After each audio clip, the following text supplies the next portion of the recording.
சைரா என் உயிரின் உயிரானவர்களே, போன வாரம் ஃபுல்லாக கடவுளுடைய அற்புதத்தையும் நிறைய விதமான அனுபவத்தையும் நாம் தெரிஞ்சுக்கிட்டோம். உங்கள் வாழ்க்கையில் பல சந்தர்ப்பங்கள் கடவுள் அமைச்சு கொடுத்துருக்குறாங்க அப்படின்ற ஒரு புரிதல் உங்களுக்கு போன வாரத்தில் வந்திருக்கும். ஒரு அற்புத சக்திக்கு சொந்தக்காரராக நாம் இருக்கும்போது நம்ம வாழ்க்கையில் எதை பற்றியும் நம்ம கவலைப்பட மாட்டோம். நமக்கு ஒரு பேக்கப் அப்படின்னு சொல்லுவோம். நமக்கு என்ன பேக்கப், அதாவது பேக்ரவுண்ட்.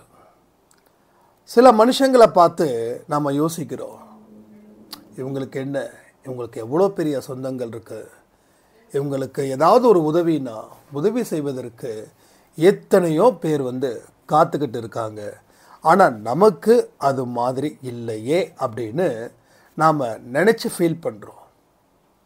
அது எல்லாத்தையும் பொய்யாக்கப்பட்டதுன்னு சொல்லி ஒரு சாய்ராம் சொல்லியிருந்தாங்க. கடவுளோட துணை இருக்கிற வரைக்கும் நம்ம எதை பற்றியும் கவலைப்பட வேண்டியது இல்லைன்னு ஒரு விஷயம். ரெண்டாவது, எந்த ஒரு விஷயங்கள் உங்கள் வாழ்க்கையில் நடந்தாலும் கடவுள் துணையோடு அதை முறியடிக்க முடியுன்ற நம்பிக்கையும். ஏன்னா கடவுள் நமக்கு துணை இருக்கிறாங்க அப்படின்ற ஒரு விஷயத்தையும் நமக்கு சில புரிதலை நம்ம அன்பே சாயில நம்ம புரிய வச்சுருக்கோம். ஸோ அதன் மூலமாக பல விஷயத்தையும் இங்கே வாழ்க்கையில் நடந்துக்கிட்டு இருக்குது, நடக்க போகுது. நீங்கள் செய்யக்கூடிய ஒரே விஷயம் என்ன அப்படின்னா, லைஃப் அப்படின்றது ஒரு எளிமையானது. இந்த எளிமையான வாழ்க்கையை நான் என்னுடைய மனப்போக்கில் வாழ்ந்ததால் நான் நியாயமா அநியாயமா அப்படின்னு ஒரு தராசு கல்லில் பார்த்து எடை போடாமல் எனக்கு மனசுக்கு என்ன பிடிச்சிருந்ததோ அதை செஞ்சு என்னுடைய வாழ்க்கையை நான் சிக்கலாக்கிக்கிட்டேன். இப்போது இந்த சிக்கல்களை அவிழ்க்கும்போது என்னுடைய வாழ்க்கையில் மிகப்பெரிய தெளிவு எனக்கு ஏற்படும் அப்படின்ற நம்பிக்கை உங்களுக்கு உள்ளே வந்துடுச்சுனாவே போதும், அந்த வாழ்க்கை எளிமையானதாக மாற்றப்படும். இங்கே எங்கிட்ட கேட்கக்கூடிய பலர் வாழ்க்கை புரியாத புதிரா அப்படின்றாங்க. வாழ்க்கை புரியாத புதிரா அப்படின்ற அளவுக்கு நம்ம பெருசாக ஒன்றுமே இல்லை. நம்ம எங்கே ஸ்ட்ரக் ஆகிறோம் தெரியுங்களா? எங்கே புதுசாக ஒரு விஷயத்தை நம்ம செய்யும்போது அது தோல்வி அடையும் போது நாம் ஜர்க் ஆகிறோம். சில விஷயங்கள் அனுபவ ரீதியாக இருக்கிறதால நம்ம தாண்டுறோம். அந்த தாண்டக்கூடிய விஷயங்கள் கூட முதல்ல இருக்கக்கூடிய பிரச்சனை, அதை பேஸ் பண்ணி வரக்கூடிய பிரச்சனைகளை நிச்சயமாக சிக்கி தவிச்சிருப்போம். அதற்கு அப்புறம் அதை சுதாகரித்து நம்ம வந்திருப்போம். இப்போ வாழ்க்கைன்றது புதுசான அனுபவத்தை கொடுக்குது. ஒரே ட்ராக்கில் போக முடியாது, ஒரே ஸ்பீடில் போக முடியுமா? வாகனத்தை ஓட்டும்போது ஒரு இடத்துல 100ல் போகிறோம், ஒரு இடத்துல 60ல் போகிறோம், ஒரு இடத்துல 40ல் போகிறோம், ஒரு இடத்துல 20ல் போகிறோம், ஒரு இடத்துல நடந்து போகிறவங்க கூட வேகமாக போகிறாங்க, நம்மளால் போக முடியல. அதாவது ரொம்ப டிராஃபிக்கான ஒரு இடத்துல. ஸோ வாழ்க்கைன்ற பயணம் அப்படி தான் இருக்கும். அதில் ஏகப்பட்ட திருப்பங்களும் அடைஞ்சிருக்கும். ஆனால் அந்த திருப்பங்களை நீங்கள் சாதுரியமாக புத்தியை யூஸ் பண்ணி ஒவ்வொரு திருப்பத்தையும் நீங்கள் கடக்கணும். கடந்தீங்கன்னா உச்சிக்கு போகலாம். இல்லை, நான் இப்படிலாம் கடக்க மாட்டேன், நான் அப்படி பண்ண மாட்டேன், இப்படி பண்ண மாட்டேன்னா எதிரில் இருக்கக்கூடிய மேடு பள்ளத்தில் மோதி நம்ம வாழ்க்கை வீணாகும். இப்போ பல பேரோட வாழ்க்கை அப்படி தான் இருக்கு. மேடு பள்ளத்தில் நான் இப்படி தான் போவேன், எனக்கு அந்த அளவுக்கு திறமை இல்லைன்னா இது என்ன ஆகிட போகுது, ஒன்று அலட்சியப்படுத்துறது, இல்லை பயப்படுறது. இந்த 2 விஷயங்களும் தான் ஒரு மனுஷனை கீழே தள்ளுது. அப்போது இந்த இடத்துல என் வாழ்க்கை பயணம் இந்த மாதிரி ஸ்லோவாக போகணும். அப்போது பொறுமை எப்போ தேவை அப்படின்னா, உங்கள் வாழ்க்கையில் ஒரு ஹை ப்ரெஷர் உங்களுக்கு வரும். அதை பார்த்தீங்கன்னா உங்களால் தவிர்க்கவே முடியாத ஒரு துன்பத்தை நீங்கள் போய் மாட்டுவீங்க. நீங்கள் எதிர்பார்க்காத நேரத்தில் அது நடக்கும்.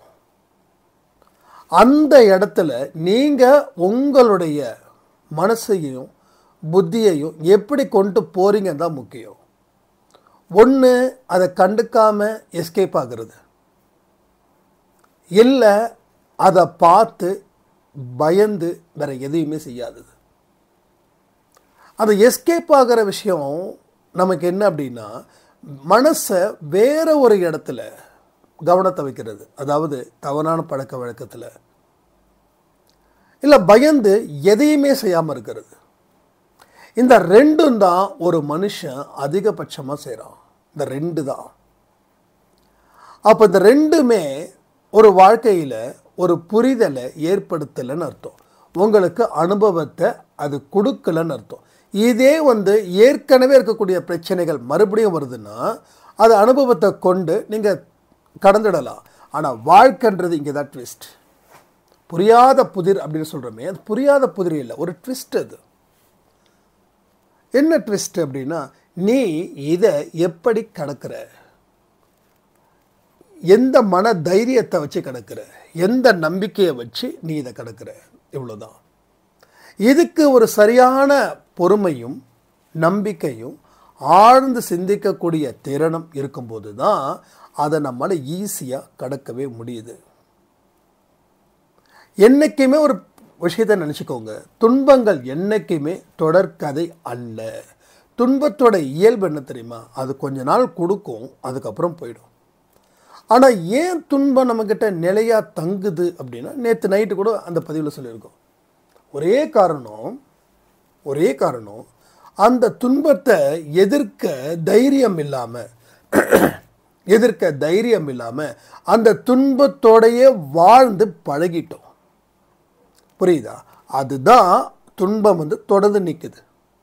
எதிர்க்க வேண்டிய நேரத்தில் எதிர்க்காம, புரிஞ்சுக்கோங்க, நேரமும் காலமும் முக்கியம்னு பெரியவங்க சொல்லுவாங்க, கடவுள் சொல்கிறாங்க. ஆனால் அந்த நேரத்தோட காலத்தோட பயணம் தெரியாமல் இன்னைக்கு இதை இப்படி கடந்துட்டா போதும்னு நாம் என்னைக்கு நினைச்சோமோ அன்னைக்கு நாம் பயந்துட்டோன்னு அர்த்தம். உங்கள் வாழ்க்கையில் பல சந்தர்ப்பங்கள் உங்களுக்கு மிகப்பெரிய கஷ்டத்தை நிச்சயமாக கொடுத்துருக்கும். அந்த கஷ்டத்தை பார்த்து பயந்ததால தான் நம்மளால் அடுத்த அடி எடுத்து வைக்க முடியலன்னு இப்போ நீங்கள் புரிஞ்சிருக்கலாம். ஒருவேளை கஷ்டம் உங்களுக்கு இப்போ இருக்குதுன்னா அடுத்த 5 வருஷம் கழித்து நீங்கள் இப்படி தான் யோசிக்கலாம். அப்போவே இதை ஃபேஸ் பண்ணியிருக்கலாம், அன்னைக்கு விட்டுட்டோம் அப்படின்னு எத்தனை மனுஷங்க ஃபீல் பண்ணுறீங்கன்றதை கமெண்டில் கமெண்ட் பண்ணுங்கள். ஸோ இப்படி தான் மனுஷன் அன்னைக்கே முடிச்சிருக்கலாம், அன்னைக்கே செஞ்சுருக்கலாம், அன்னைக்கே இவங்கக்கிட்ட பகைமை இல்லாமல் இருந்திருக்கலாம், அன்னைக்கே கோவப்படாமல் இருந்திருக்கலாம் அப்படின்னு பாஸ்ட் லைஃப்பில் அதை பண்ணியிருக்கலாம்னு சொல்லி ப்ரெசண்டில் புலம்புவாங்க. அப்போ ப்ரெசண்ட் என்ன ஆகுது, அடுத்த 5 வருஷம் கழித்து பாஸ்ட் ஆகுது. அப்போ மறுபடியும் அதே புலம்பல், அதே குறைகள். அப்போ என்ன ஆகுது, காலமும் நேரமும் கடவுள் நமக்கு சாதகமாக்கி கொடுத்தாலும் நாம் அதை வீணடிக்கிறோம் அப்படின்ற ஒரு விஷயத்தை நீங்கள் தாராளமாக புரிஞ்சுக்கலாம். ஸோ இந்த மாதிரியான விஷயங்களை தான் நாம் தொடர்ந்து தப்பு மேலே தப்பு செஞ்சுக்கிட்டே இருக்கோம். கடவுள் வாழ சொல்கிறார், ஆனந்தமான நிலையில் இருக்க சொல்கிறார். சந்தோஷமாக இரு. உன்னோட வாழ்க்கையில் என்னைக்கு நீ சந்தோஷத்தை இழக்கிறியோ அன்னைக்கு உன்னோட ஆரோக்கியம் குறையுது. உன் மனநிலையில் மிகப்பெரிய பயமும் ஒரு படபடப்பும் வருது. ஒரு சாயிராம் சொன்னாங்க, எனக்கு எந்த விதமான கஷ்டமும் இல்லை, ஆனால் மனசு என்னமோ ஒன்று படபடத்துக்கிட்டே இருக்குது. இதுக்கு இருக்கக்கூடிய காரணத்தை நம்ம யாரும் தெரிஞ்சுக்கவே இல்லை. இதையும் நேற்று நைட்டு ஒரு பதிவில் நம்ம சொல்லியிருந்தோம். அதை ஏதோ ஒரு சாய்ராம் அதை கிளிப் பண்ணியிருந்தாங்க. சரி என்னடா அவங்க பண்ணியிருக்காங்கன்னு சொல்லி பார்த்தா அருமையான வார்த்தை, அட்டகாசமான வார்த்தை நம்ம சொல்லியிருந்தோம். என்னன்னா, நீங்கள் அப்படின்றது நீங்கள் இல்லை. இதுதான் எல்லா ஞானிகளும் சொல்கிறாங்கல்ல. நம்மளும் அப்படி தான் யோசிச்சோம். என்ன எனக்கு ஆக்சுவலாக அந்த பதிவில் பேச தான் அந்த விஷயங்களே வந்தது. ஏன்னா நாம் வந்து ஸ்கிரிப்டட் கிடையாது, முன்னாடி தான் ஓடுதானே, எதுவும் கிடையாது. என்ன மனசில் இருக்கோ அது பேசுகிறோம். அப்போது அது மாதிரி பேசும்போது என்ன ஆச்சு அப்படின்னா, நேற்று கொடுத்த ஆடியோவில் நீங்கள் அப்படின்றது நீங்களா இல்லை, நீங்கன்றது யார்? எண்ணங்களால் உருவாக்கப்பட்ட ஒரு உருவம், அவ்வளோதான். எண்ணங்களால் உருவாக்கப்பட்டது தான் ஒரு மனுஷன். அப்போ இந்த எண்ணங்கள் எப்படி வந்துச்சுன்னு நம்ம பார்க்கணும். இப்போது உங்கள் குடும்பத்தில் மொத்தம் 5 பேருன்னு வச்சுக்கோங்க. உங்கள் அப்பா, உங்கள் அம்மா, உங்கள் மாமனார், உங்கள் மாமியார், ரைட், ப்ளஸ் உங்கள் குழந்தைங்க. ஸோ மினிமம் சொல்கிறேன் 5 பேர் இல்லை 8 பேர். இந்த 8 பேரோட எண்ணங்களால் உருவாக்கப்பட்டது தான் நீங்கள். அப்போது அவங்க சொல்லக்கூடிய விஷயங்கள், அவங்க எமோஷ்னல், அவங்க ஹாப்பி, அவங்க மைனஸ், அவங்க ப்ளஸ் எல்லாமே உங்களுக்கும் வந்து சேருது. அப்போ இந்த 8 பேரால் மட்டுமா நீங்கள் உருவாக்கப்பட்டிருக்கீங்க? இந்த 8 பேரால் மட்டும் உருவாக்கப்பட்டால் இந்த பிரச்சனை இல்லை. கணக்கில் அடங்காதவர்கள். இப்போ ஒரு இப்போ நான் வந்து பேசுகிறேன்னா என்னுடைய பிரதிபலிப்பாகவும் நீங்கள் இருக்கிறீங்க. நீங்கள் செய்கிறீங்க செய்யலை அது முக்கியம் இல்லை, நான் சொல்லக்கூடிய விஷயத்தை உள்ளே இறக்குறீங்க. அப்போது என்னுடைய சாயல்லையும் நீங்கள் இருக்கீங்க, உங்கள் மனைவி சாயலும் இருக்கீங்க, உங்கள் கணவர் சாயலும் இருக்கீங்க, உங்களோட நீங்கள் வேலைக்கு போகிற இடத்துல உங்கள் முதலாளி சாயல் மீன்ஸ் எண்ணங்கள், உரிமை இல்லை, எண்ணம். முதலாளியோட எண்ணமாக இருக்கீங்க, உங்கள் நண்பரோட எண்ணமாக இருக்கீங்க, உங்கள் விரோதியோட எண்ணமாக இருக்கீங்க, உங்களுக்கு நம்பிக்கை துரோகம் செஞ்சாங்களே அவங்களுடைய எண்ணங்களாக இருக்கீங்க. இப்படி பல பேருடைய எண்ணங்களை சேர்ந்துருக்குறோம். அப்போது சந்தோஷ் அப்படின்றது ஒருத்தன் இல்லை. அன்பேசாய் குடும்பத்தில் எத்தனை பேர் இருக்காங்களோ அத்தனை பேரும் இந்த சந்தோஷம் இருக்கான். அதே மாதிரி பேரண்ட்ஸ் மூலமாக இருக்கக்கூடிய எண்ணங்கள், என்னுடைய உறவுகள் மூலமாக இருக்கக்கூடிய எண்ணங்கள், என்னோடய விரோதிகள் மூலமாக இருக்கக்கூடிய எண்ணங்கள், நான் செய்யக்கூடிய தொழிலில் இருக்கக்கூடிய கஸ்டமர் மூலமாக இருக்கக்கூடிய எண்ணங்கள், பக்கத்து வீட்டுக்காரு, எதிர் வீட்டுக்காரு, அவர் மூலமாக வரக்கூடிய எண்ணங்கள், இது மட்டுமா நான் சோசியல் மீடியாவில் பார்க்குறது, படிக்கிறது, கேட்குறது, சாயப்பாவுடைய வழிகளை பார்க்கும்போது அவருடைய ரிஃப்ளெக்ஷனு. அப்போது நன்மையும் தீமையும் கலந்த உருவம் தான் நான். அதாவது எண்ணங்கள் தான் என்ன ஒரு உருவப்படுத்தி உங்கள் முன்னாடி வந்து நிற்குது. அப்போ யோசிச்சு பாருங்கள், ஒவ்வொரு மனுஷனும் பல கோடி மனிதர்களுக்கு சமம். அப்போது ஒரு விஷயமும் எவ்வளவு கவனமாக நம்ம கொண்டு போய் சேர்க்கணும் அப்படின்ற ஒரு விஷயத்தை நீங்கள் புரிஞ்சுக்கிட்டீங்கன்னா, எதை சேர்க்கணும், எதற்காக சேர்க்கணும், சேர்க்கறதால வரக்கூடிய விளைவு, சாதகம் பாதகம் எல்லாத்தையும் தெரிஞ்சுக்கணும். அப்போது நம்ம வாழ்க்கையில் கவலைகளை பற்றி பேசிக்கிட்டே இருக்கிறவங்க கிட்ட நீங்கள் தொடர்ந்து இருந்தீங்கன்னா உங்கள் வாழ்க்கையும் அவரை போலயே போயிடும். ஒரு சாய்ராம் சொல்லியிருந்தாங்க, ஒரு பேங்க் ஆஃபீஸரில் மேனேஜராக இருக்கார். அவர் வந்து சொன்னது, ஒரு காலத்தில் ரொம்ப கான்ஃபிடெண்ட்டாக இருந்தேன், அடுத்தடுத்த ப்ரொமோஷன்ஸ் பேஸ் பண்ணிலாம் நான் ஓடிக்கிட்டு இருந்தேன். 2 வருஷத்துக்கு மேலே நான் நல்லா ஹெவியாக ஒர்க் பண்ணி அடுத்தது ஆனால் எனக்கு இப்போ 40 வயசு ஆகிடுச்சு.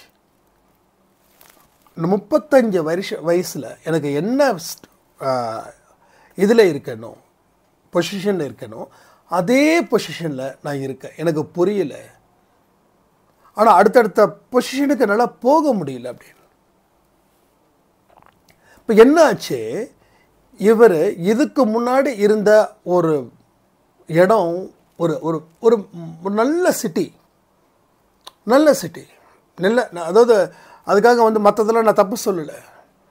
ஆனால் இவர் என்ன பண்ணியிருக்காரு, இவரை வந்து இவங்க குடும்ப சூழ்நிலை காரணமாக பெற்றோர்களை பார்த்துக்க வேண்டிய கட்டாயத்தின் பேரில் இவர் வேறு கொஞ்சம் சிட்டி இல்லாத ஒரு லைஃப்க்கு வந்திருக்காரு.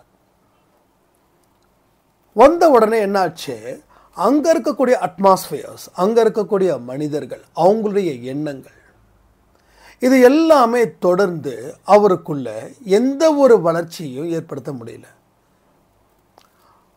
அப்போது அடுத்த கட்டத்துக்கு போவதற்கு மற்றவர்களுடைய விஷயங்களும் இங்கே முக்கியமாக இருக்குது.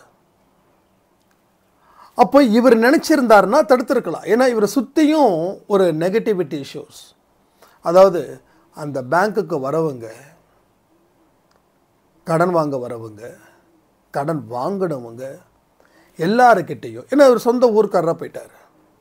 அப்போ மாமன் மச்சான் சொந்தங்கள் இருக்கிற இடத்துல ஒரு மனுஷன் சிறப்பாக வாழ முடியாமல் போனதுக்கு காரணமும் இதுதான். அதுக்காக சொந்தங்களை வெறுக்கணும்னு இல்லை, நாம் ஃபில்டர் பண்ணணுன்ற அவர் ஃபில்டர் பண்ணாமல் விட்டார். எந்த சூழ்நிலையிலும் சாய்ப்பாட குழந்தைங்க வாழ்வார்கள், எந்த சூழ்நிலையாக இருந்தாலும். ரைட்டா?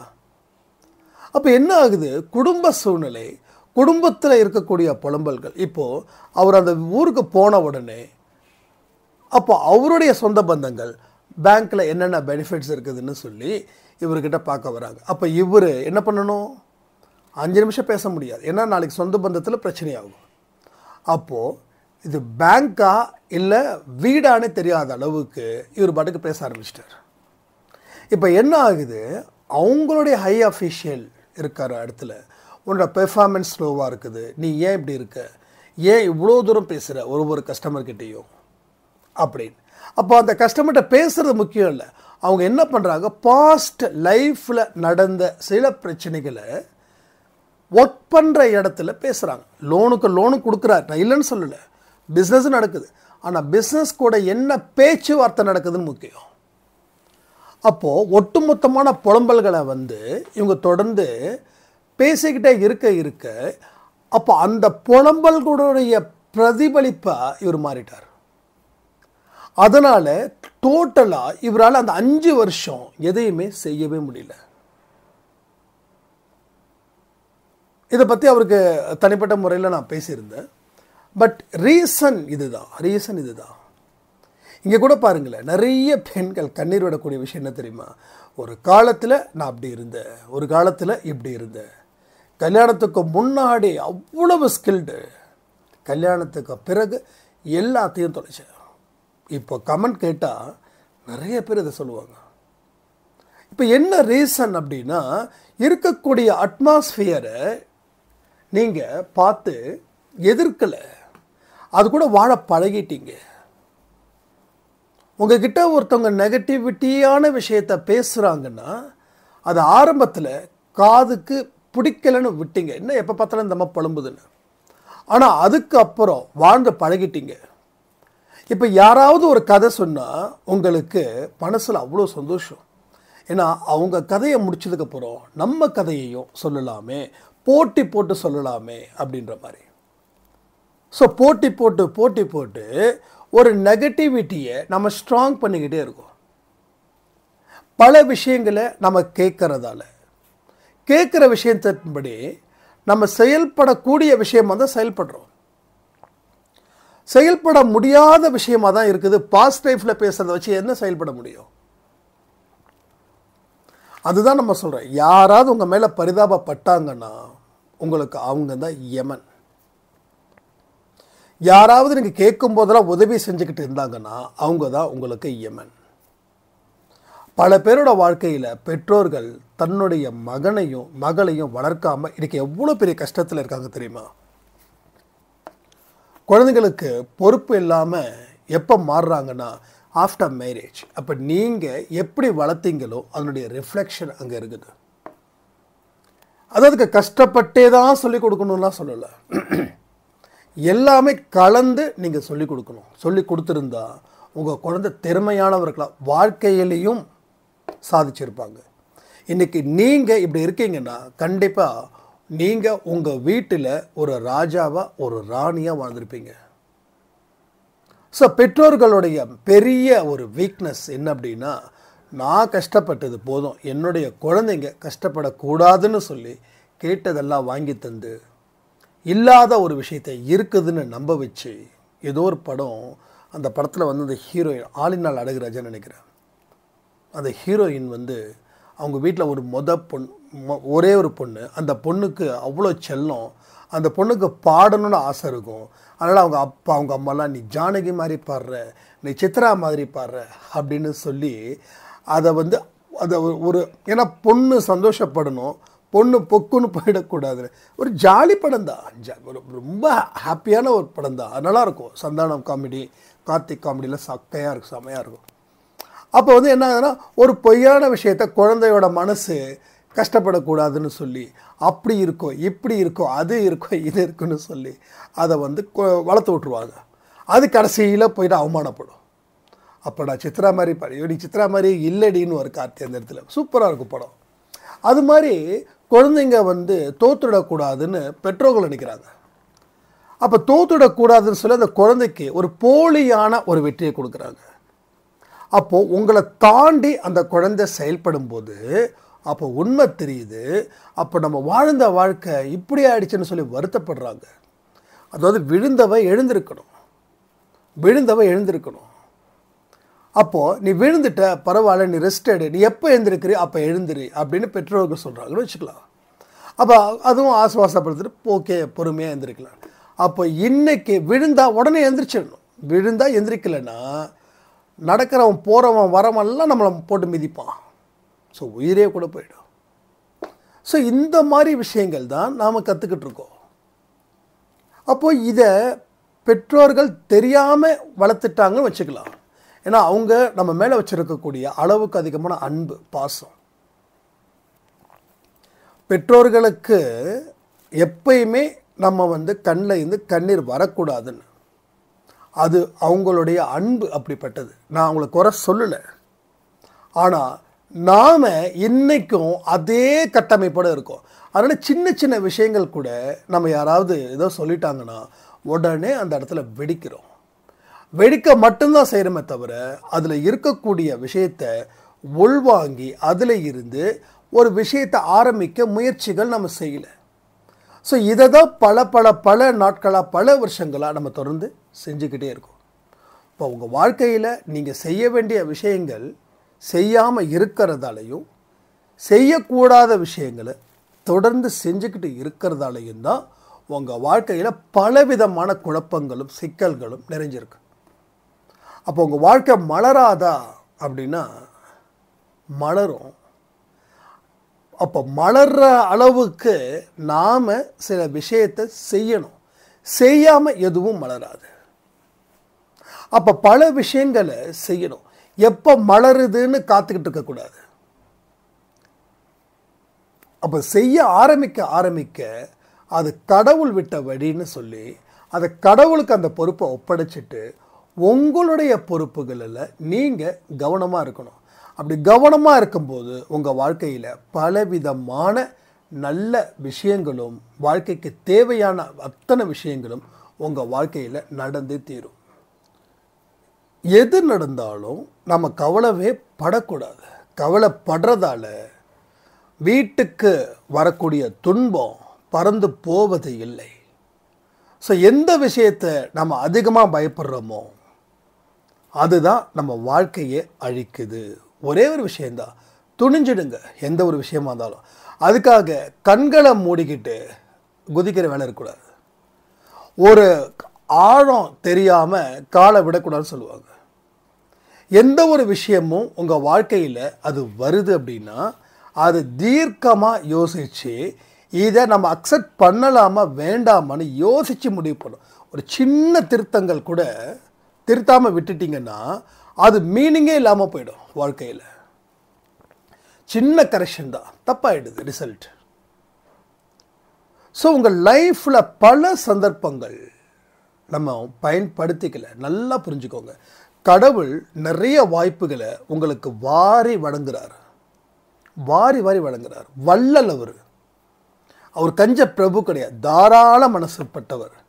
என்கிட்ட கேட்கக்கூடிய கேள்வி என்ன தெரியுமா? கடவுள் எத்தனையோ பேருக்கு உதவி செய்கிறார், எனக்கு ஏன் உதவி செய்யலைன்னு கேட்குறாங்க.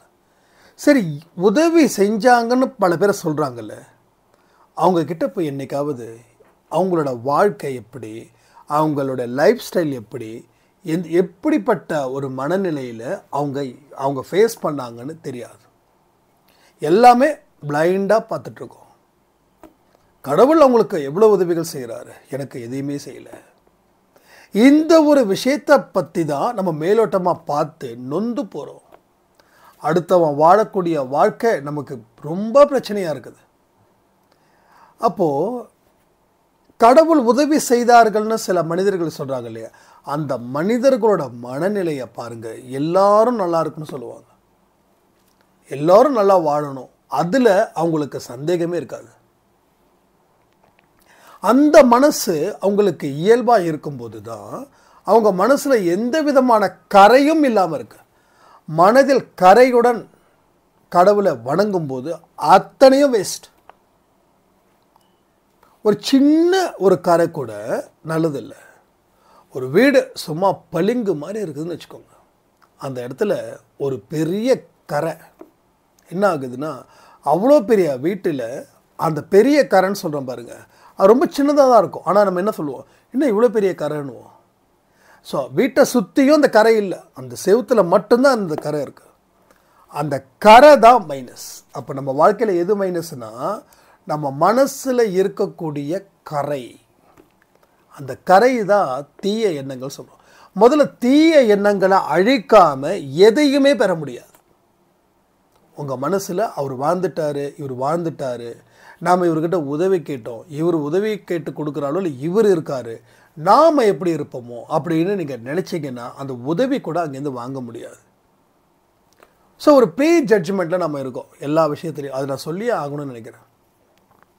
ஒரு விஷயத்தை செய்கிறதுக்கு முன்னாடியே நாம் இப்படி தான் இருக்குன்னு சொல்லி பயந்து அதே செய்கிறோம். என்ன ஆகுது, நடந்துடுது. எனக்கு தெரிஞ்ச ஒருத்தர் இருக்கார், நம்ம ஸ்டாஃப் தான். அவர் எல்லா விஷயத்தையும், நான் ஒரு விஷயத்தை இந்த கஸ்டமரை போய் பார்த்துட்டு வாங்க அப்படின்னு சொன்னால் அவர் எந்த கஸ்டமர்னு கேட்பார். அந்த எதிர்கேள்விகளை கேட்டாவே அவர் சொதப்பிடுவார்னு அர்த்தம். கேட்பார், அவருங்களா, அவர் அப்படிலாம் பேசினாலாம் செட் ஆகாது, அவரெல்லாம் ரொம்ப ஒரு மாதிரி ரூல்ஸ் பேசுவார் அப்படின்னு. சரி ஓகே, ரூல்ஸ் தானே பேசுவார், சரி ஓகே நீங்கள் பாருங்கள். அப்போ வேறு கஸ்டமர், ஏன்னா நான் மறுபடியும் அந்த கஸ்டமரை போய் பாருங்கன்னு சொன்னால் அவர் என்ன ரூல்ஸ் பேசினாரோ அது இவர்கிட்ட பேசுவார். ஏன்னா இவர் ஜட்ஜ் பண்ணிட்டார்.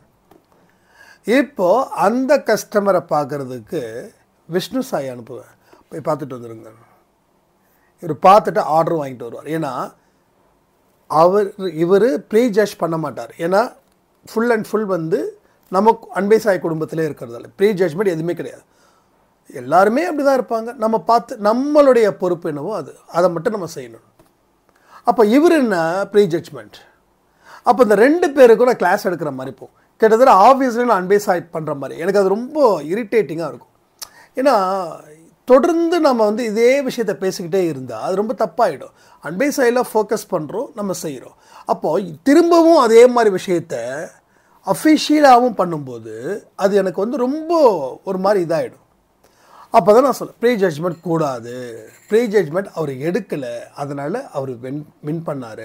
நீங்கள் ப்ரீ ஜட்ஜ்மெண்ட் முன்னாடியே பண்ணிங்க, அவர் கொடுக்க மாட்டார்னு நினச்சிங்க, அதனால் கொடுக்கல. இப்போ நான் அவரை நம்பி நான் என்ன சொல்லிக்கிட்டே போவார், இவரெல்லாம் எங்கே எடுக்க போகிற, நம்ம சார் வேறு லூஸுமா நம்மளை அனுப்பி வைக்கிறாருன்னு இவர் நினைப்பார். ஆனால் விஷ்ணு சார் அப்படி நினைக்கல. ஓகே சொல்லிட்டாரு, நடக்கும், நம்ம சொன்னால் நடக்கும். நான் ஒரு விஷயத்தை ஒரு பண்ணுறேன் அப்படின்னா அது கண்டிப்பாக நடக்கும்னு அவர் நம்புகிறாரு. இப்போ நான் என் மேலே வச்சுருக்கிற நம்பிக்கை அது அவருக்கு ஒரு பாசிட்டிவ் ஆகுது. இவருக்கு கஸ்டமர் மேலேயும் நம்பிக்கை இல்லை, என் மேலேயும் நம்பிக்கை இல்லை. நான் தப்பாக ஒரு ஜட்ஜ்மெண்ட் பண்ணுறேன், அதனால் எங்கே நடக்க போகுதுன்னு இவர் என்னுடைய விஷயத்தை மாற்றுவார். புரியுதா? அப்போ பல பேரோட வாழ்க்கை இவரை மாதிரி தான் இருக்குது, அது ஸ்டாஃப் மாதிரி. ஸோ அந்த ப்ரீ ஜட்ஜ்மெண்ட் கூடவே கூடாது. என்ன ஆனாலும் சரி, அந்த இடத்த நீங்கள் முடிவு பண்ணிட்டீங்கன்னா அதில் இருந்து மீள்வதுன்றது பெரிய பெரிய கடினம். ஸோ இந்த ப்ரீ ஜட்ஜ்மெண்ட்டால் பல பேருக்கு பிரச்சனைகள் அதிகரிக்குது. முக்கால்வாசி பேர் இந்த உலகத்தில் எல்லா விஷயத்தையும் நடக்கிறதுக்கு முன்னாடியே இப்படித்தான் அப்படின்னு என்னைக்கு நாம் நீதிபதியாக மாறினமோ அன்னைக்கு வாழ்க்கை முடிஞ்சிடுச்சு. ஒரு அம்மா சொல்கிறாங்க, ஒரு வயசானவங்க அவங்கக்கிட்ட அவங்க பேத்தி அவங்க வந்து இது மாதிரி ஒருத்தர் வந்து ஒரு சேனல் இருக்குது, அந்த சேனல் பாருங்க அப்படின்னு. அதுக்கு இந்த அம்மா, எனக்கு என்ன பாப்பா இதெல்லாம் பார்க்குறதுக்கு எனக்கு எங்கே நேரம் இருக்குது அப்படின்னு. இல்லை நீங்கள் பாருங்க அப்படின்னு. அப்போ அவங்க அந்த அம்மா சொன்ன ஒரு விஷயம் ரொம்ப மேசலுக்கு வச்சது. இது மாதிரி பல விஷயங்களை நீங்கள் தொடர்ந்து பேசுகிறீங்க. எல்லா விஷயத்தையும் இப்போ நான் இந்த பதிவை கேட்கறதுக்கு முன்னாடி உணர்ந்தேன். இன்னும் பல நல்ல விஷயங்களை ஏன் நம்ம செய்யாமல் மறுத்தோம்? அப்போ நாம் நிறைய விஷயத்தை முடிவு பண்ணதால் இன்னைக்கு இந்த மாதிரி ஒரு நிலைமை வந்திருக்கு அப்படின்னு வந்து அவங்க வந்து ஃபீல் பண்ணாங்க. அப்போ நாம் முடிவு பண்ணதின் படி தான் நம்ம வாழ்ந்துக்கிட்டு இருக்கோம். நம்ம செயல்களை முடிவு பண்ணோம், எண்ணங்களை முடிவு பண்ணோம், வாழ்க்கை எப்படி இருக்குன்னு கடவுள் மாதிரி நாம் தீர்மானித்தோம். அதன்படி தான் இன்றைக்கே வாழ்ந்துக்கிட்டு இருக்கோம். நிறைய பேர் நெகட்டிவிட்டி, ஏகப்பட்ட பேர் நெகட்டிவிட்டியில் அதிகமாக முழுகிட்டு இருக்கோம். ஆனால் நிறைய பேருக்கு இது நெகட்டிவானே தெரியாத அளவில் இன்றைக்கி போயிட்டுருக்குது. இதுதான் நெகட்டிவான்னு சொல்கிற மாதிரி இருக்குது. எச்சரிக்கையாக இருக்கணும் அப்படின்ற இடத்துல எந்த ஒரு விஷயத்தையும் செய்யாமல் இருக்கிறாங்களே, அதுதான் நெகட்டிவிட்டி. அது பயமும் ஒரு நெகட்டிவ் தான். பயம்தான் நெகட்டிவ். ஆனால் பயமும் நெகட்டிவான்னு கேட்டவங்களும் இருக்காங்க. அப்போ எவ்வளோ பெரிய பல விஷயங்களை நாம் அன்வான்டாக நாம் முடிவு பண்ணதால் ஒரு இழப்புகளை நம்ம இழந்துக்கிட்டு இருக்கோம். இவர் என்னை விட்டுட்டு போயிடுவார் அப்படின்னு நம்ம என்னைக்கு முடிவு பண்ணமோ, முடிவு பண்ண நாளில் இருந்து நாட்கள் எண்ணப்பட்டது. இப்போ சொல்கிற நாட்கள் எண்ணப்படணும். என்ன? நீங்கள் மகிழ்ச்சியான வாழ்க்கையை வாழ்வதற்கு, நீங்கள் ஒரு மகிழ்ச்சியான வாழ்க்கையை வாழ்வதற்கு நாட்கள் எண்ணப்படணும்னு நீங்கள் நினச்சிக்கோங்க. அதன்படி அந்த மகிழ்வான நாட்களும் உங்களுக்கு சீக்கிரமாக கிடைக்கும். அப்போது பாசிட்டிவாக இருந்தால் தான் கடவுளுடைய இருக்கக்கூடிய ஒரு விஷயத்தை நீங்கள் உணர முடியும். ஒரு சக்தி அதுலேருந்து அங்கேருந்து தான் கிடைக்கும். அந்த விஷயத்தை நீங்கள் ஏன் இப்போ வரைக்கும் நீங்கள் முடிவு பண்ணலை? அப்போ உங்கள் வாழ்க்கையில் என்ன பிரச்சனைனா, பிரச்சனைகள் சுற்றியும் இருக்கிறது இருந்தாலும் அந்த சுற்றியும் உங்களுக்கு ஒரு நெகட்டிவ் வருதுன்னா அது உங்கள் மூலமாக போகுதுன்னு அர்த்தம். பெற்றது என்னவோ அது திரும்ப போகுது. அப்போ நீங்கள் எதை விரும்புகிறீங்க, எதை கேட்குறீங்க, எதை பார்க்குறீங்க, அதை பொறுத்து. இப்போ வாழ்க்கையில் யாருமே இல்லைன்னு நினைக்கிறீங்களா? இப்போது வாழ்க்கையில் யாருமே இல்லைன்னு நினச்சதால உங்கள் வாழ்க்கையில் இன்னும் பிரச்சனைக்கு அதிகரிக்குது. அப்போது எல்லாமே கற்பனை தான். அப்போ உங்கள் வாழ்க்கையில் எல்லாமே இருக்குதுன்னு நினச்சி பாருங்களேன். எல்லாமே இருக்குது. எந்த ஒரு விஷயமும் இல்லை, எல்லா விஷயமும் உங்ககிட்ட இருக்குது. எல்லாரும் இருக்காங்க. இன்னமும் உங்கள் அன்பானவர்கள் இருக்கிறாங்கன்னு நினச்சி நீங்கள் வாழ்ந்து பார்த்தீங்கன்னா உங்களுக்கு பல விதமான நல்ல விஷயங்களை சாய்ப்பா நடத்துவார். இல்லை அப்படின்ற ஒரு விஷயத்தை நீங்கள் தொடர்ந்து செஞ்சுக்கிட்டே இருந்தீங்க அப்படின்னா உங்கள் வாழ்க்கை அதை நோக்கி தான் போகும். அதாவது உங்கள் பயணம் எங்கேயோ அப்போ அது முடிவு எப்படிப்பட்டதுன்னு தெரிஞ்சு நீங்கள் அந்த பயணத்தை மேற்கொள்ளணும். முடிவு சந்தோஷமாக இருக்குதா, கண்ணை மூடிட்டு போகலாம்.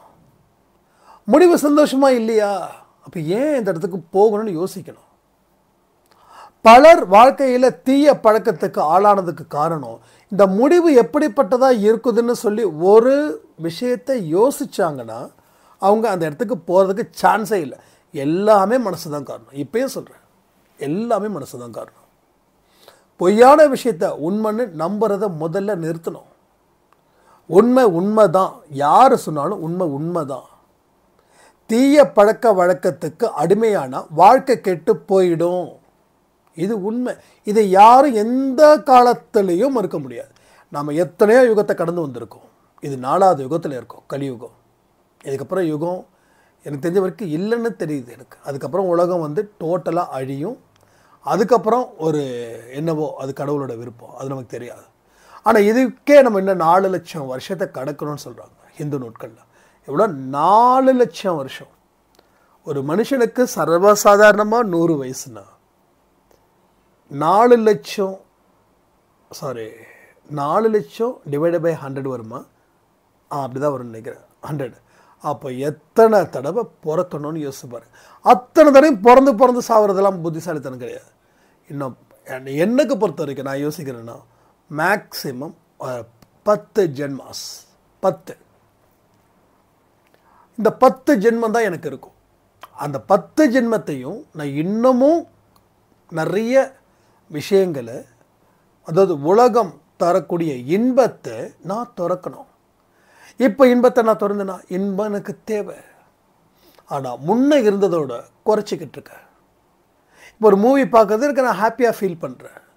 ஒரு தேட்டருக்கு போகிறது நான் ஹாப்பியாக ஃபீல் பண்ணுறேன். ஒரு ஷாப்பிங் போகிறது நான் ஹாப்பியாக ஃபீல் பண்ணுறேன். இப்போ இதெல்லாமே உலகம் தரக்கூடிய இன்பம்.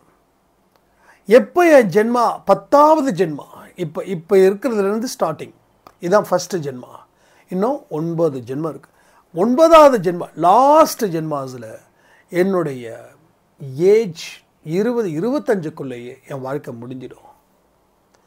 அப்போது என்னுடைய ஒட்டுமொத்த எண்ணமும் எனக்கு உள்ள இருக்கக்கூடிய தெய்வத்தை பார்ப்பதும் கேட்பதும், என்னோட சாப்பாடு கூட குறைஞ்சிடும். ஒரு நாளைக்கு ஒரு வேளை சாப்பாடு, அதுவும் சும்மா லைட்டாக, ருசி தெரியாது.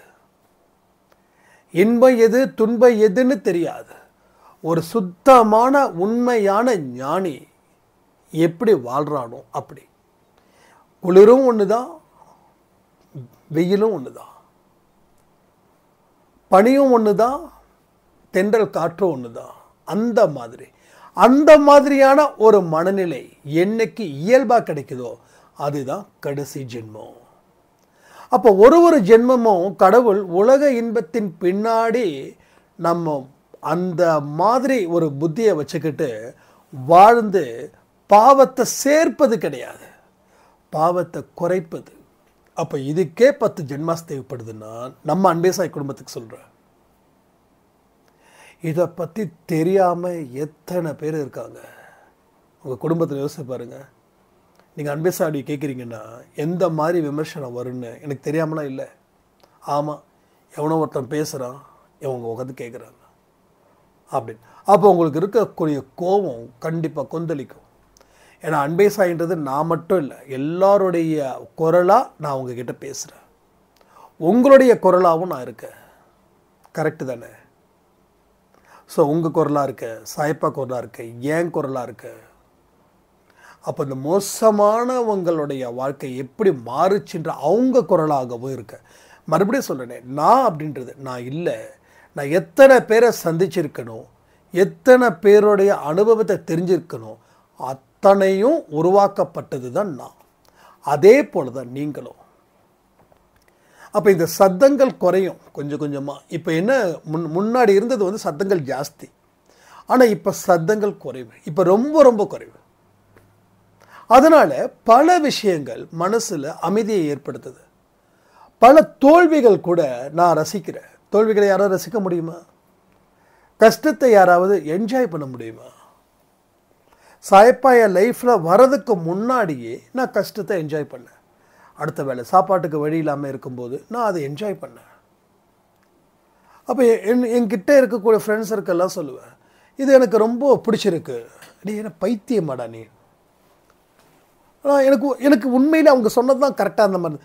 ஏன்னா நம்ம என்ன கொஞ்சம் அப்நார்மலாக இருக்கோமா அப்படின்னு. ஆனால் ஒரு விஷயத்தை ரொம்ப தெளிவாக சொல்லி ஆகணும். என் வாழ்க்கை எப்படி இருக்கணும் அப்படின்னு நான் என்னோடய ஃப்ரெண்ட்கிட்ட சொல்லியிருக்கும்போது அதே போல் இப்போ வரைக்கும் என் வாழ்க்கை இருக்குது. இப்போ நான் நினச்சதால் அதே மாதிரி என்னுடைய ஃப்ரெண்டும் அவனுடைய வாழ்க்கை எப்படி இருக்கணும்னு அவன் நினச்சான், அவனுடைய வாழ்க்கையும் அப்படி இருக்குது.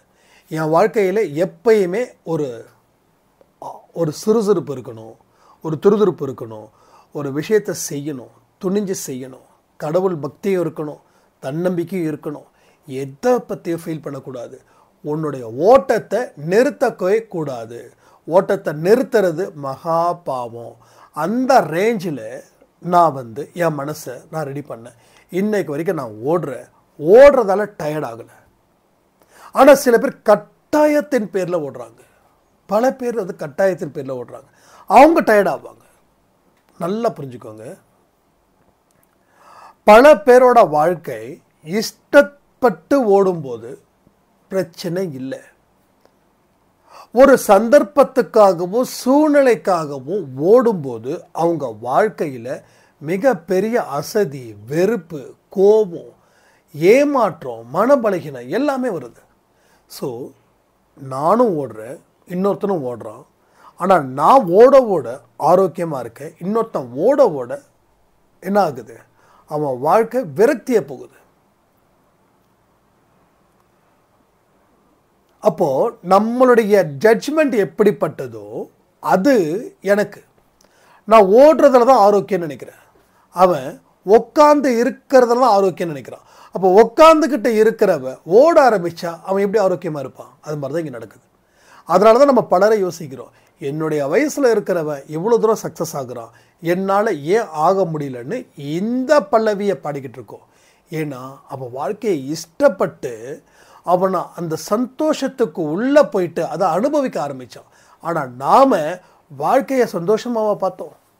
யாராவது ஒரு நல்ல விஷயத்த சொன்னால் கூட இவன் இப்படி தான், இவன் மோசமானவன், இவன் எதுக்கு நமக்கு இவ்வளவு செய்கிறான் அப்படின்னு நாம் நல்ல விஷயத்தை கூட ஒதுக்குறோம்.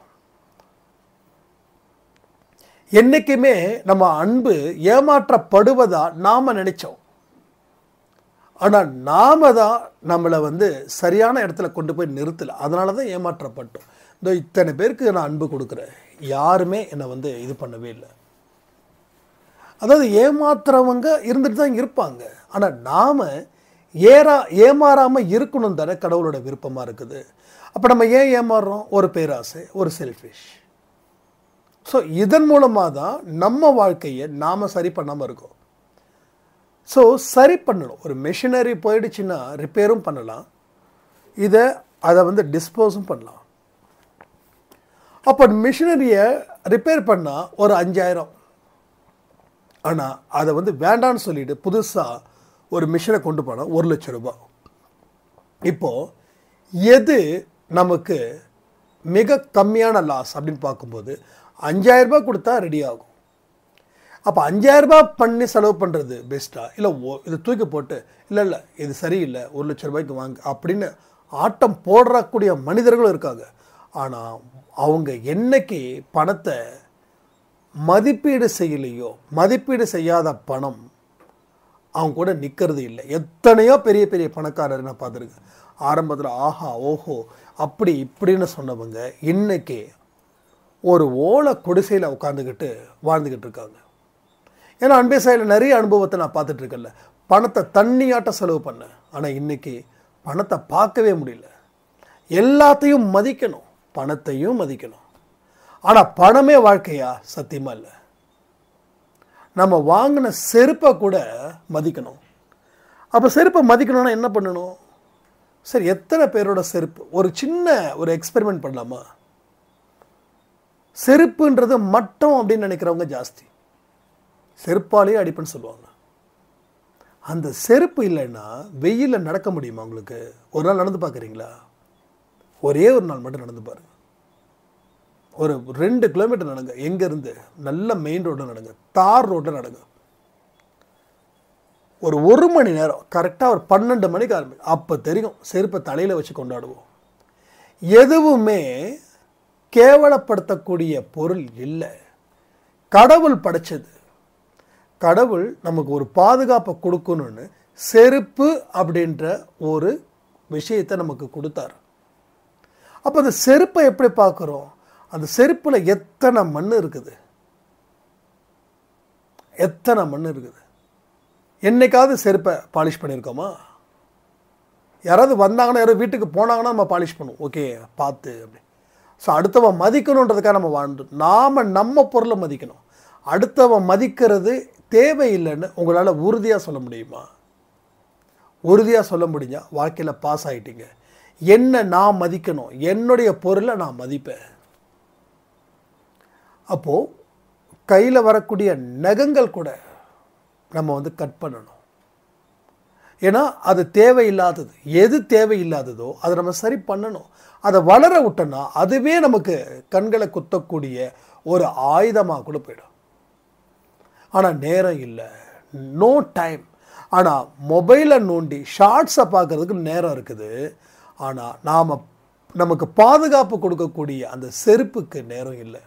என்னடா செருப்பை பற்றி பேசுகிறேன்? ஏன்னா ஆன்மீகவாதிக்கு எல்லாமே செருப்பும் ஒன்று தான், வைரமும் ஒன்று தான். வைரத்தோட செருப்பு முக்கியம்னு நினைக்கிறேன். வைரம் என்ன பீரோவில் வைப்போம் இல்லை பேங்க் லாக்கரில் வைப்போம், ஆனால் பயன்படுத்த மாட்டோம். ஆனால் செருப்பு பயன்படுத்துகிறோம். செருப்பு இல்லாமல் வெயிலில் மட்டுமா செருப்பு பயன்படுது? எத்தனையோ பேர் படித்தவங்க படிக்காதவங்க ரோட்டில் எச்ச துப்பிட்டு போகிறாங்க. அசிங்கமாக இருக்குது, கேவலமாக இருக்குது.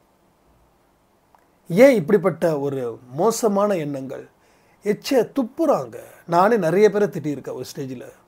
உன் வீடாக இருந்தால் நீ துப்புவியா அப்படின்னு. கொரோனா டைமில் நிறைய பேர்ட்ட நான் சண்டையை போட்டேன். இப்போ சண்டை போடுற அளவுக்கு நேரம் இல்லை. எத்தனை பேர்ட்ட சண்டை போட முடியும்? ஒரு வீடு இப்போ இப்படி தான் நம்ம ஒரு விழிப்புணர்வை ஏற்படுத்த முடியும். அன்பே சாயில் ஒரு குப்பை சரி, ஒரு எச்சு துப்புதலும் சரி, ரோட்டில் பொதுவான இடத்துல பண்ணவே கூடாது. அதுக்குன்னு எங்கே இடம் இருக்குதோ அங்கே அதை செய்யணும். ஒரு குப்பையை போட்டால் கூட அது வந்து குப்பைக்குன்னு ஒரு இடம் இருக்கும், அங்கே போய் போடணும். அதே மாதிரி ஒரு கடையில் ஜூஸ் குடிக்கிறீங்க, ஸ்ட்ரா போட்டு கொடுக்குறாங்க. அவங்கக்கிட்ட கேட்கணும், இதை எங்கே வைக்கிறதுன்னு கேட்கணும். அப்படியே எடுத்துகிட்டு போய்டும். அந்த ஸ்டாவை வந்து குப்பையில் தூக்கி போடணும். நம்ம எச்சு அவன் எடுக்கலாமா சொல்லுங்கள்? நீங்கள் செய்வீங்களா? இதையெல்லாம் மனுஷன் இப்படி செய்யும்போது அந்த கடைக்காரருக்கு ஒரு திருப்தி வரும். ஒரு 50 ரூபாய்க்கு ஒரு ஜூஸ் குடிக்கிறோம், நம்ம அவ்வளோ வந்து இதாக ஆர்ப்பாட்டம் பண்ணுறோம். அப்படி கிடையாது. இது எங்கே போடுறது? அங்கே போடுறங்க. இல்லை பரவாயில்ல, இங்கே இருக்கட்டுங்க. ரொம்ப சந்தோஷம். ஒரு மனுஷனோட ஆன்மாவை எந்த அளவுக்கு குளிர்விக்கிறோமோ அந்த அளவுக்கு வாழ்க்கையில் நமக்கு எல்லாமே நல்லது கிடைக்கும். ஸோ சின்ன சின்ன விஷயங்கள் பெரிய மாற்றத்தை ஏற்படுத்துதுன்னு நான் சொல்ல வர்றது இதுதான். இப்போ வாழ்க்கையை ஒரு கட்டத்தையும் நீ அனுபவிக்கிற, ஒரு கட்டத்தில் இருக்கக்கூடிய மனிதர்களையும் அளவில்லாமல் நேசிக்கிற. இப்போ இந்த மனுஷனை நேசிக்கிறதுக்கு சமம். எந்த மனுஷனை ஜூஸ் கொடுத்தாரு இல்லையா, அவரை நேசிக்கிறோம். அவர் யார் என்னன்னே தெரியாது, அவரை வந்து நம்ம நேசிக்கிறோம். இப்போ நம்ம அப்பா அம்மா ஜூஸ் கடை வச்சுருக்காங்க, நம்ம என்ன பண்ணுவோம்? சாப்பிட்டுட்டு அப்படியே வச்சுருவோமா? பொறுப்பாக வைப்போம்ல. அப்போ கேட்குறது தப்பு இல்லை. ஸ்டாவை நம்ம கையால் டிஸ்போஸ் பண்ணணும். ஏன்னா அது நம்மளோட எச்சு இருக்குது. அதே மாதிரி ஒரு பெரிய ஹோட்டலுக்கு போகிறோம், அங்கே வந்து நம்ம இலை எடுக்க முடியாது, கண்டிப்பாக எடுக்க முடியாது. அப்போ எடுக்க முடியலன்னா அந்த இலை எடுக்கிறவருக்கு ஒரு 10 ரூபா கொடுக்கறது தப்பே இல்லை. இந்த 10 ரூபாயில வந்து நம்ம சொத்து போயிட போதானே? நம்ம ஏழையாக கூட இருக்கலாம். சாப்பிட்றோம், ஒரு 300 ரூபாய்க்கு சாப்பிட்றோம், ஒரு 10 ரூபா எக்ஸ்ட்ரா வச்சுக்கிறது தப்பே இல்லை. காற்றடிக்கிறோம் பெட்ரோலுக்கு, அங்கே ஒரு வயசான பெரியவர் இருப்பார், ஒரு 10 ரூபா கொடுக்க தப்பு இல்லை. சிலிண்டர் ஒன்று எடுத்துகிட்டு போகிறாரு, அவருக்கு ஒரு 50 ரூபா கொடுக்கறது தப்பு இல்லை. அவருக்கு தண்ணி கொடுத்து ரிசீவ் பண்ணுறது தப்பு இல்லை. அப்போது ஒவ்வொரு மனுஷனையும் அவங்களோட ஆன்மாவை குளிர்விப்பதற்கு சமம். சிலிண்டர்காரர் வராரு இல்லை, அவர் வராருன்னு தெரிஞ்சு சில பேர் ஃபோன் பண்ணிட்டு வருவாங்க. சரி பாவம் மனுஷன் வராரு, ஏதோ நல்ல நீர்மோர் போட்டு இந்தாப்பா குடி, என்ன ஆகிட போகுதுன்னு வீட்டுக்குள்ளே உட்கார வச்சும் கொடுங்க. இல்லை கொஞ்சம் இதாக இருக்குது, பயமாக இருக்குதுன்னா ஓகே, நோ ப்ராப்ளம். ஸோ என்றைக்குமே ஒருத்தங்க வராங்கன்னா நாம் ப்ரிப்பேர்டாக இருக்கணும். இதெல்லாம் வந்து நீங்கள் யோசிச்சு பாருங்கள். அட்லீஸ்ட் நீர்மோர் வேண்டாம், 1 டம்ளர் தண்ணி இந்தாங்க, தண்ணி குடிங்க, என்ன ஆகிடப்போகுது? ஸோ எவ்வளோ பெரிய விஷயமா இருந்தாலும் சரி, ஒரு மனுஷனோட ஆன்மாவை குளிர்விக்கும் போது உங்களுடைய ஆன்மாவும் குளிருது. ஒருத்தருக்கு நல்லது செய்கிறீங்கன்னா உங்களுக்கு நீங்கள் நல்லது செய்கிறீங்கன்னு அர்த்தம். அந்த விஷயத்தை மட்டும் நீங்கள் தெளிவாக பயன்படுத்திக்கிட்டிங்கன்னா உங்கள் வாழ்க்கையில் பல நல்ல விஷயங்கள் உங்களுக்கு தொடர்ந்து நடந்துக்கிட்டு இருக்குதுன்னு அர்த்தம். இதையெல்லாம் புரியாமல் நாம் இன்னைக்கு வரைக்கும் வாழ்க்கையை தப்பு கணக்கு போட்டுக்கிட்டே இருக்கோம். அப்போ அடுத்தவனுக்கு கெடுதல் செய்கிறோன்னா நமக்கு நாம கெடுதலை செய்கிற மாதிரி, அடுத்தவனுக்கு நல்லது செய்கிறோன்னா நமக்கு நாமே நல்லது செய்கிற மாதிரி. இதில் உங்களுக்கு ஏதோ குழப்பம் இருந்துச்சுன்னா நீங்கள் கமெண்ட் பண்ணுங்கள். ஸோ வாழ்க்கை எப்போ அந்த அனுபவத்தை பெற முடியும்? இது வரைக்கும் நாம் பெற்ற அனுபவங்கள் அத்தனையுமே நெகட்டிவ் தான். ஒரு மனுஷங்கிட்ட போகிறீங்க, அவங்ககிட்ட பேசுகிறீங்க, காரியம் ஆகிற வரைக்கும் பேசுகிறீங்க, அதுக்கப்புறம் அந்த காரியம் ஆயிடுச்சுன்னா ஒரு தேங்க்ஸ் கூட சொல்கிறது இல்லை. அப்போ அவங்களோட ஆன்மாவை நீங்கள் குளிர்விக்கல. ஒரு சின்னது தான், ஒரு சின்ன முயற்சி. ஆனால் அந்த முயற்சி எவ்வளோ பெரிய விஷயத்தை மாற்றத்தை ஏற்படுத்துதுன்னு நீங்கள் புரிஞ்சுக்கணுன்னா அதுதான் எனக்குள்ளே ஏற்பட மாற்றம். ஒரு டீ கடைக்கு போகும்போது கூட, அந்த டீ குடிக்கும்போது கூட அந்த டீ மாஸ்டர்கிட்ட பேசுறதுக்கு நேரம் தான் டீ நல்லா இருக்குதுன்னு சொல்லுவேன். Tea super. அது நல்லா இல்லைன்னா கூட நான் சொல்லுவேன். அப்போது அந்த டீ மாஸ்டரு புரிஞ்சுக்கோங்க, அந்த டீ மாஸ்டரு அவங்க அந்த டீக்கு அந்த ஓனர் வந்து காசு கொடுக்காம கூட இருப்பார், கஞ்ச பேசினாரியா கூட இருக்கலாம், இல்லை ஒரு பழிவாங்க, இல்லை அட்வான்ஸ் வாங்கியிருக்கலாம், சம்பளம், அந்த ஒரு மைண்டில் கூட இருப்பார். அப்போது இவ்வளவு கேவலமாக போட்ட டீயை கூட ஒருத்தர் பாராட்டிட்டு போகிறாரு, நல்லா இருக்குன்னு சொல்லுவான்.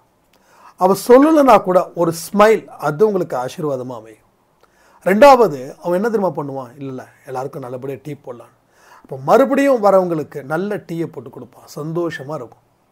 அப்போ நாம் எத்தனை விஷயத்தை மாற்றத்தை ஏற்படுத்துகிறோம் தெரியுமா? எவ்வளோ பெரிய மாற்றங்களை ஏற்படுத்துகிறோம், எப்படி சாதிக்கிறோம். சின்ன சின்ன விஷயங்கள் மூலமாக தான் நம்ம சாதிக்கவே முடியும். ஏன் அது நமக்கு புரியல? என்ன பிரச்சனை, என்ன ப்ராப்ளம்? நேற்று ரைட்டு கூட கொடுத்த ஆடல என்ன பிரச்சனை, பிரச்சனைகள், துன்பங்கள், என்ன reason, what's a reason, what's a step அதை சால்வ் பண்ணுறதுக்கு? எல்லாருக்குமே சரி, நான் கேட்குறேன், கமெண்ட் பண்ணுங்க, என்ன பிரச்சனை உங்களுக்கு? அந்த ப்ராப்ளத்தை ஷார்ட் அவுட் பண்ணுங்க. உடனே 1 2 3 4 எழுதாதீங்க. ஒரு பேப்பர் எடுங்க, எழுதுங்க. அப்போது ஒவ்வொரு பிரச்சனை காரணம் ஒரே ஒரு ப்ராப்ளம், அதனுடைய கண்டினியூஷன் தான் அது. ஒரே ஒரு விதை போட்ட உடனே அவ்வளோ பெரிய ஆலமரம் வரலையா? நம்ம ஆஃபீஸ் பக்கத்தில் ஒரு வேப்ப மரம், அந்த வேப்ப மரம் நம்ம ஆஃபீஸை தாண்டி, அடுத்த வீட்டை தாண்டி, அடுத்த கடை வரைக்கும் அந்த நிழல் கொடுக்குது. எப்படி நடக்குது? குழு குழு குழுன்னு இருக்குது. நம்ம ஆஃபீஸ் மட்டும் குழு குழு குழுன்னு இருக்கும். வேப்ப மரம் சின்ன வயசுலேருந்து எனக்கு ரொம்ப பிடிக்கும். ஆனால் அப்புறம் தான் தெரியுது சாயப்பா உட்காந்துருந்த இடம் அப்படின்னு. ஸோ என்ன கனெக்டிவிட்டி நடக்குது பாரு. அப்போ போன ஜென்மத்தில் நாம் இந்த மாதிரியான விஷயங்கள் மூலமாக நிறைய கற்றுக்கிட்டோம், தெரிஞ்சுக்கிட்டோம். அப்போ வேப்ப மரம் இப்போ பிடிக்கல, சாயப்பா வாழ்ந்த காலத்திலேயே அந்த வேப்ப மரம் அங்கே இருந்தது. அந்த வேப்ப மரத்தில் அவர் உட்காந்துருக்கிறத அழகாக பார்த்து பார்த்து பார்த்து வேப்ப மரம் எனக்கு பிடிச்சமானதாக போயிடுச்சு. எனக்கு வேப்ப மரம் வந்து அம்மா மாதிரி, அம்மா மாதிரி. எப்பயுமே அந்த வேப்ப மரத்துக்கிட்ட போய் நிற்கும்போது ஒரு மிகப்பெரிய ரிலாக்ஸேஷன். எப்போல்லாம் நான் டயர்டாகி ஒரு வெயில்லேருந்து நிற்கிறேனோ, அப்போது ஒரு இடத்துல நிற்கும்போது, அப்போ ஒரு ஃபோன் வரும், ஏதாவது ஒரு ஃபோன் கால் வரும். அப்போ ஃபோன் வந்து வண்டி ஓட்டும் போது பேசக்கூடாதுல்ல, இப்போ இல்லை, கொஞ்சம் வருஷத்துக்கு முன்னாடி. அப்போ வந்து ஒரு இடத்துல போய் நிற்கும்போது, அப்போது அப்போ நின்னதுக்கப்புறம் பார்த்தா வேப்பம் மரம் இப்படின்ற மாதிரி, அது அம்மாவாக நினைக்கிறேன். நம்ம அம்மா தானே நமக்கு ஒரு நிம்மதியை கொடுக்கக்கூடிய ஒரு இடம். ஸோ என்றைக்குமே நான் சொன்னதால நீங்கள் வேப்ப மரத்தை அப்படி பார்க்காதீங்க. ஒரு இடத்துல ஒரு நிழல் கிடைக்குதுன்னா அந்த நிழலுக்கு காரணமானது நல்லதுன்னு சொல்லுங்கள், நன்றி சொல்லுங்கள். அப்போ இந்த சின்ன சின்ன விஷயங்கள் மூலமாக என்னப்பா அப்படி நடக்குதுன்னா, முதல்ல மனசில் ஒரு அமைதியும், மனசில் ஒரு நம்பிக்கையும், ஒரு பொறுமையும் உங்களுக்கு வந்து சேரும். இதுதான் பேசிக்காக நடக்கக்கூடிய விஷயங்கள். இந்த பேசிக்ஸ் இருந்தால் தான் நீங்கள் அச்சீவ் பண்ணவே முடியும். ஒரு பில்டிங் கட்டுறதுக்கு ரொம்ப அழகாக, சூப்பராக, எக்ஸலண்ட்டாக 10 மாடி 20 மாடி சும்மா லைட்டிங்லாம் போட்டு, ஓகே, அந்த பில்டிங்க்கு கட்டுறதுக்கு முக்கியமான காரணம் அஸ்திவாரம். அந்த அஸ்திவாரத்தில் என்னென்னலாம் போட்டிருப்பாங்க தெரியுமா? மண், பழைய மண், கல் எல்லாம் இடித்து அதை பண்ணி இதை பண்ணி அதுக்கு மேலே எழுப்பி, அதுக்கு மேலே பெயிண்ட் அடித்து, அதுக்கு மேலே எல்லாம் பண்ணி, ஸோ உடம்புல இருக்கக்கூடிய எலும்பு கூடுக்கு மேலே ஒரு சின்ன தலை முடி இதெல்லாம். அப்போ நம்ம இல்லை, பாடி இல்லைன்னா என்ன ஆகும்? வெறும் எலும்பு கூடு. எல்லாம் ஒரே மாதிரி தான், எல்லாம் ஒரே மாதிரி தான். ஸோ வாழ்க்கையில் பல தத்துவங்கள் நம்ம கூடவே சுற்றிக்கிட்டு இருக்குது. அந்த தத்துவத்தை நாம் சரியாக புரிஞ்சுக்கிட்டா நம்ம வாழ்க்கையில் பிரச்சனைகள் தீர்ந்துடும். ஸோ இந்த பதிவு வந்து எல்லா பற்றியும், இது என்ன தம்ப்நெயில் வைக்க போகிறான்னு எனக்கு தெரியல. நான் ரொம்ப நாள் ஆச்சு வீடியோவில் வந்து நிறைய புது சாய்ராம் வந்து ஆட் ஆகிருக்காங்க. ஸோ அவங்களுக்கும் மிகப்பெரிய ஒரு வரவேற்பை நம்ம அன்பே சாய் குடும்பத்தில் கொடுக்கலாம். ஸோ தொடர்ந்து சொல்லக்கூடிய விஷயங்களை நீங்கள் முயற்சிகள் செய்யுங்க. சிறு சிறு விஷயத்தின் மூலமாக பெரும் மாற்றத்தை ஏற்படுத்த முடியும்னு நான் சொல்கிறேன். நீங்கள் என்ன நினைக்கிறீங்க அப்படின்றதையும் கமெண்ட்டில் கமெண்ட் பண்ணுங்கள். அதே போல் அன்பே சாய் டிஷர்ட்ஸ் தேவைப்படுறவங்க உங்களுடைய கம்ப்ளீட் அட்ரஸ் டீட்டெயில்ஸ், டிஷர்ட் வந்து ML XL XXL மொத்தம் 4 வெரைட்டிஸில் இருக்குது. உங்களுக்கு தேவைப்படுறவங்க 500 ரூபாய் படத்தை செலுத்தி உங்கள் அட்ரஸை கிளியராக அனுப்புங்க. வித்தின் வீக்கில் உங்கள் கைக்கு வர மாதிரி நம்ம பண்ணுறோம். ஏன்னா அன்பே சாய் டிஷர்ட் வந்து எல்லாருக்கும் போய் சேரணுன்றது சாய்ப்பாட விருப்பம். என்கிட்ட காசு இல்லை அப்படின்னு இருக்கிறவங்களும் ப்ராப்ளம் இல்லை. காசு இருக்கிறவங்க காசு அனுப்புங்க. காசு இல்லை ஆனாலும் எனக்கு அன்பே சாய் டிஷர்ட் வந்து எனக்கு வேணும் அப்படின்னு சொல்கிறவங்களும் அனுப்புங்க. முடிஞ்ச அளவுக்கு ஒரு வாரத்துக்குள்ளே நம்ம அனுப்பி வைக்கலாம். ஏன்னா அன்பே சாயில் என்றைக்குமே எல்லோருக்கும் எல்லாமும் கிடைக்கணும் அப்படின்றது சாய்ப்பாட விருப்பம். நாம் வாழ்க்கையில் இன்னும் பல மாற்றத்தை நாம் ஏற்படுத்த சாய்ப்பாவுடைய ஒவ்வொரு அடியும் மிக பிரம்மாண்டமாக இருக்கும். ஸோ வாழ்க்கையில் எதை பற்றியும் கவலைப்படாமல் வாழ்க்கையை வெல்வதற்காக நாம் இந்த வாய்ப்புகளை பயன்படுத்திக்கலாம். ஒரு பதிவிலையும் சொல்லக்கூடிய விஷயங்களை முழுவதும் கேளுங்க. முழுவதும் கேட்டாதான். இப்போ இந்த வீடியோவில் கூட பாதி கேட்டவங்களுக்கு மீதி பாதி புரிஞ்சிருக்காது. ஏன்னா ஒரு விஷயத்தை பற்றி மட்டும் இங்கே பேசலை, பல விஷயத்தை நம்ம பேசுகிறோம். அப்போ எல்லா விஷயங்களும் உங்களுக்கு தேவை. ஏன்னா ஒரு செருப்பு, காலில் போடுற செருப்பை கூட சாய்ப்பா இந்த வீடியோ பதிவின் மூலமாக உங்களுக்கு சொல்ல வச்சுருக்காருன்னா அதுக்கு காரணம் எல்லாத்தையும் மதி. பணத்தை மதி, பொருளை மதி, ஒன்றை மதி, எதிர் வீட்டுக்காரனை மதி, உன்னுடைய எதிரியை மதி, உன் நண்பர்களை மதி. உனக்கு மேலே இருக்கிறவனை எப்படி நீ மதிக்கிறியோ அதே போல் உனக்கு கீழே இருக்கிறவனையும் மதி. யாருக்கும் மன கஷ்டத்தையும் மன உளைச்சலையும் நீ தராமல் இருந்துக்க முயற்சிகள் பண்ணு. நீ எந்த மனுஷனுக்கு ஒரு மன உளைச்சலை நீ கொடுக்குறியோ அது என்னுடைய நெஞ்சில் ஒரு ஈட்டியை குத்துற மாதிரின்னு சச்சரிதமில் ரொம்ப அழகாக சொல்லிட்டார். இதே மாதிரி வாரம் கண்டிப்பாக பதிவுகளை நம்ம மீட் பண்ணலாம். ஸோ எவ்ரி சண்டேஸ் வந்து மேக்ஸிமம் வீடியோ கொடுக்க நான் முயற்சிகள் பண்ணுறேன். ஒரே விஷயம், அன்பே சாய் குடும்பம் என்றைக்கும் எப்பையும் பலம் பெறணும், நலம் பெறணும், உடல் ஆரோக்கியம் பெறணும். எத்தனையோ சகோதரிகளுக்கு வந்து குழந்தை பாக்கியம் இல்லைன்னு சொல்லி கதறி இருக்கீங்க. ஸோ அத்தனை பேருக்கும் சாய்ப்பா மிகப்பெரிய அற்புதங்களை நடத்தி தருவார்.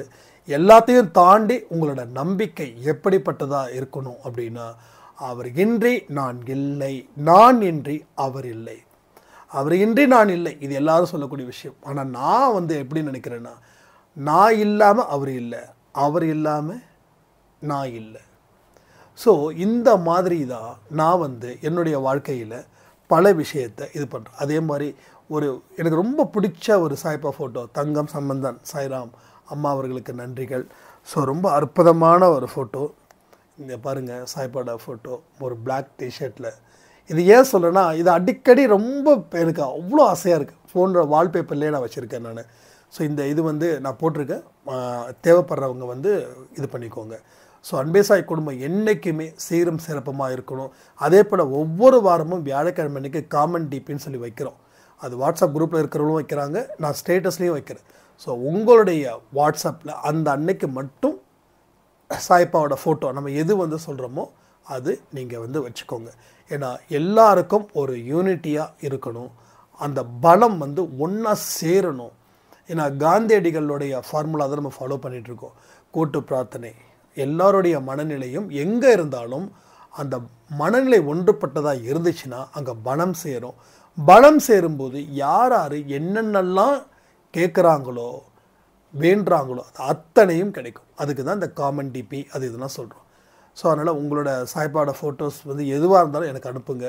அதை வச்சு நம்ம எடிட் பண்ணுவோம். ஏன்னா நம்ம வீட்டில் இருக்க எல்லாருடைய வீட்டில் இருக்கக்கூடிய சாய்ப்பாவும் இந்த உலகம் முழுவதும் சுற்றணும் அப்படின்றத என்னோட ஆசைன்னு சொல்லி இந்த வீடியோ பதிவை நான் முடிக்கிறேன். இன்னொரு விஷயம், எல்லா விஷயத்தையும் செய்தால் வெற்றி நிச்சயம் சாயின் சத்தியம் சொல்லி இந்த வீடியோவை நான் முடிக்கிறேன். ஜெய் சாய்ராம்.